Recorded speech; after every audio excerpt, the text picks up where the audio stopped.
خوش آمدید۔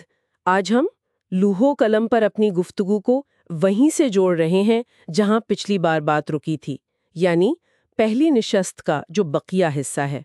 جی بالکل، اور سامعین کی یاد دہانی کے لیے یہ کتاب حضور کلندر بابا اولیا رحمۃ اللہ علیہ کی طرف منسوب ہے اور الہامی نوعیت کی سمجھی جاتی ہے۔ آج ہم خاص طور پر کتاب کے انتصاب پر توجہ دیں گے۔ جی، انتصاب کا جو آغاز ہے وہ بہت بہت گہرا ہے۔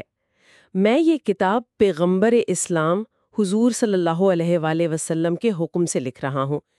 اس پر تھوڑا رکتے ہیں، یعنی ایک خاص حکم کی ضرورت کیوں پڑی؟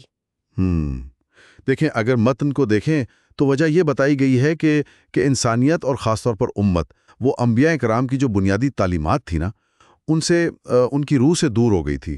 اچھا، یعنی مادیت کو ہی اپنا وہ مقصد بنا لیا تھا۔ صحیح۔ تو نبی اکرم صلی اللہ علیہ وآلہ وسلم کا جو اصل مشن تھا وہ تو یہ تھا کہ انسان پہلے خود کو پہچانے، اپنی حقیقت جانے، تاکہ پھر وہ خدا کو پہچان سکے۔ خود شناسی سے خدا شناسی تک۔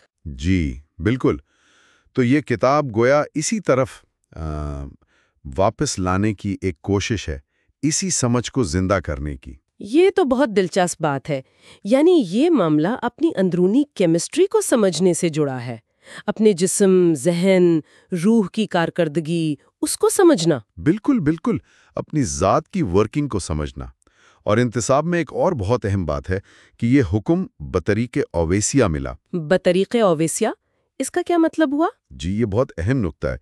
بطریق اویسیہ سے مراد روحانی تعلق کی وہ قسم ہے جو ظاہری ملاقات کے بغیر ہو، جیسے حضرت اویس قرنی رضی اللہ عنہ کا تعلق تھا نبی کریم صلی اللہ علیہ وسلم سے۔ اچھا، بغیر دیکھے، بغیر ملے۔ جی، تو یہ اشارہ ہے کہ روحانی رہنمائی اور فیض کے جو راستے ہیں وہ صرف ظاہری حواس تک محدود نہیں ہے۔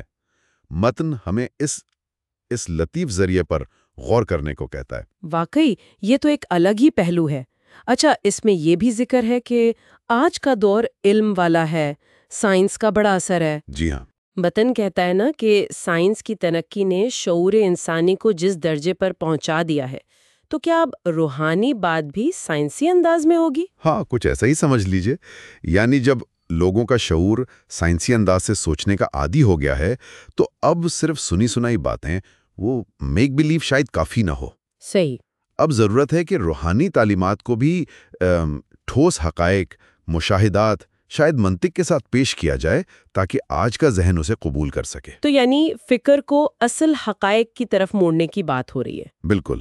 مقصد صرف علمی بحث نہیں ہے، مقصد یہ ہے کہ نبی اکرم صلی اللہ علیہ وسلم کی تعلیمات کی جو اصل روح اور معنویت ہے نا، جی، اس کو اس طرح سمجھا جائے کہ وہ بات صرف ذہن سے ہو کر اس کے دل میں جاگزین ہو جائے، دل میں اتر جائے، یعنی علم یقین بن جائے، عمل میں ڈھل جائے۔ جی بالکل، یہ کوئی ذاتی ایجنڈا نہیں ہے، یہ ایک اجتماعی کوشش ہے، اجتماعیت کے ذہن کے ساتھ، ایک حقیقت شناسی کے ذہن کے ساتھ اس فہم کو دوبارہ پانا۔ سمجھ گئی، یہ تو واقعی ایک بڑا مقصد ہے، خاص طور پر آج کے دور کے لیے۔ بلا شبہ، اور یہی اس کتاب کا مرکزی پیغام لگتا ہے جو انتساب سے ہی واضح ہو جاتا ہے۔ جی، یعنی خود کو سمجھ کر خدا کو سمجھنا، اور رہنمائی کہاں سے لینی ہے؟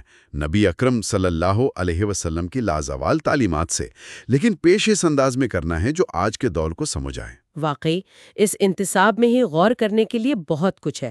یہ صرف ایک تمہید نہیں، ایک پورا آپ کہہ لیں منشور ہے۔ درست فرمایا آپ نے، یہ اس روحانی سفر کا آغاز بھی ہے اور ایک طرح سے منزل کی نشاندہی بھی کر رہا ہے۔ اللہ آپ سب کو سلامت رکھے اور قلندر بابا اولیا رحمت اللہ علیہ کا فیض نصیب کرائے، اور آپ سب سننے والے مرشد کریم بابا جی کے ساتھ تمام عالمین میں شاد اور آباد ان کے ساتھ رہیں۔